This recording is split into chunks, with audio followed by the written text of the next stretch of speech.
Assalamualaikum. Baiklah, pada hari ini saya akan kongsikan panduan untuk membuat buku ataupun aktiviti dalam buku pendidikan Islam, iaitu dalam topik hadis yang bertajuk Yang Muda Dikasihi, Yang Tua Dihormati.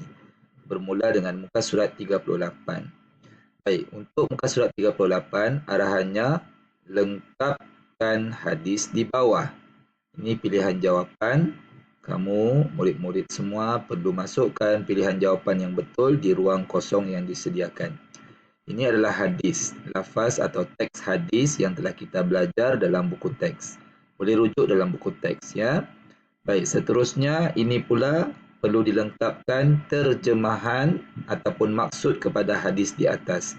Ini pilihan-pilihan jawapan yang perlu dimasukkan di tempat kosong salin semula dan boleh rujuk dalam buku teks. Baik, seterusnya muka surat 39, arahannya ialah pilih dan tulis. Pilih di antara dua jawapan bagi setiap soalan ni. Soalan 1 ada 2 jawapan, soalan 2 ada 2 jawapan, soalan 3 ada 2 jawapan, 4 juga ada 2 pilihan jawapan. Jadi perlu pilih sama ada yang ini ataupun yang ini. Baik.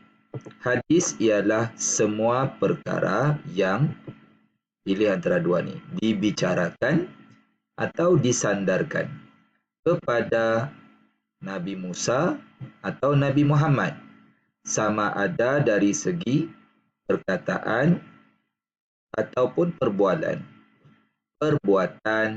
pengakuan atau sifat atau sikap baginda. Jadi pilih antara dua jawapan ni. Baik, maksud disandarkan ni maksudnya yang dikaitkan ataupun kita boleh sebut disandarkan ni maksudnya dihubungkan. Jadi pilih antara dua jawapan ini. Seterusnya, kepentingan hadis. Hadis penting kerana hadis adalah apa? Sumber ataupun memberi hukum yang kedua selepas Al-Quran. Hadis berfungsi untuk menjelaskan hukum secara umum atau terperinci. Jadi ini telah kita belajar hari itu. Baik, seterusnya muka surat 40, arahannya pilih dan tulis adab mengasihi orang muda. Pilih dan tulis adab mengasihi orang muda. Baik, saya akan bacakan pilihan-pilihan jawapan yang disediakan. Jadi, murid-murid perlu pilih manakah jawapan yang sesuai untuk diletakkan di dalam kategori adab mengasihi orang muda. Ya, orang muda, ya. Baik. Sentiasa menyuruh membuat kerja. Sentiasa suruh orang muda buat kerja. Adakah itu jawapannya? Berbicara dengan nada yang mesra. Membenci antara satu sama lain, menasihati dengan kata-kata yang baik, tunjuk contoh teladan yang baik, bercakap dengan bahasa kasar, bermasam muka dan menyombong. Menyombong itu maksudnya sombonglah. Mewujudkan hubungan yang baik, dan yang terakhir, melihat mereka dengan penuh kasih sayang. Jadi pilihan jawapan yang ada di sini, pilih yang ada 5 saja jawapan yang diperlukan. Mana adab mengasihi orang muda. Baik, seterusnya muka surat 41, isi tempat kosong.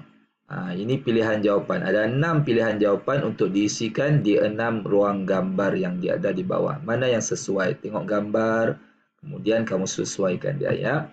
Baik. Adab menghormati orang tua. Tadi orang muda, ini orang tua pula.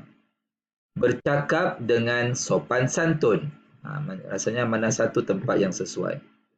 Memanggil dengan panggilan terhormat. Memberi salam. Ringan tulang untuk membantu. Bersikap lemah lembut.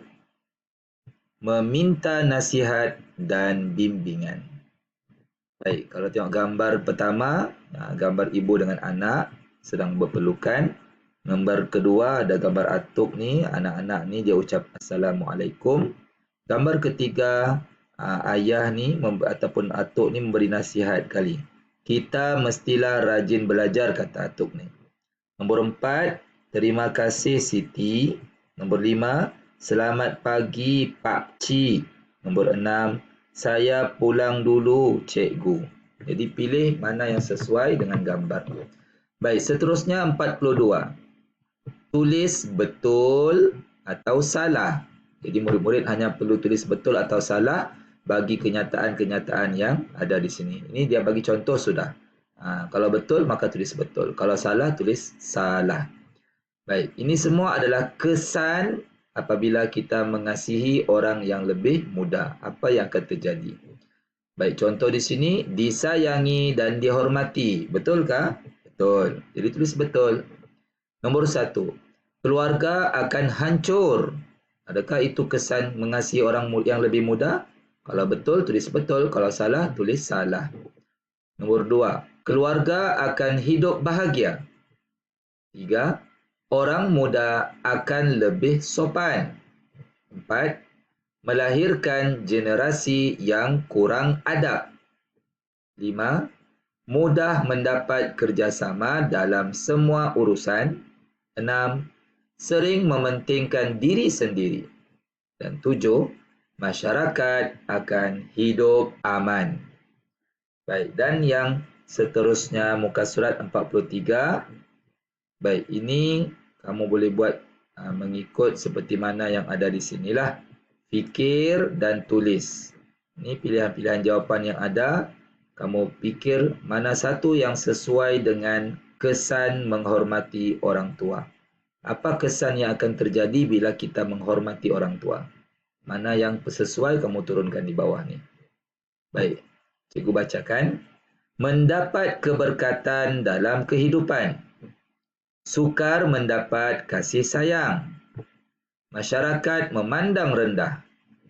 Hidup tanpa pedoman. Maksudnya hidup tidak ada hala tuju, tidak ada panduan. Disayangi Allah dan Rasulullah sallallahu alaihi wasallam, jiwa menjadi lebih tenang.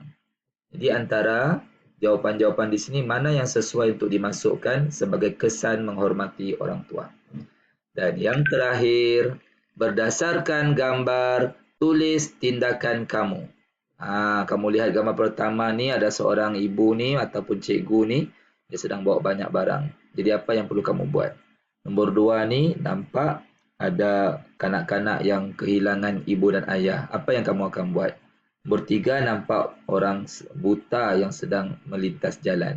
Sila tulis dalam tulisan Rumi pun tidak ada masalah. Ya, yang penting kamu jawab sesuai dengan gambar ni. Apa yang akan kamu buat bila lihat situasi-situasi dalam gambar? Tulis dalam tulisan Rumi pun tidak ada masalah. Jadi semoga berjaya.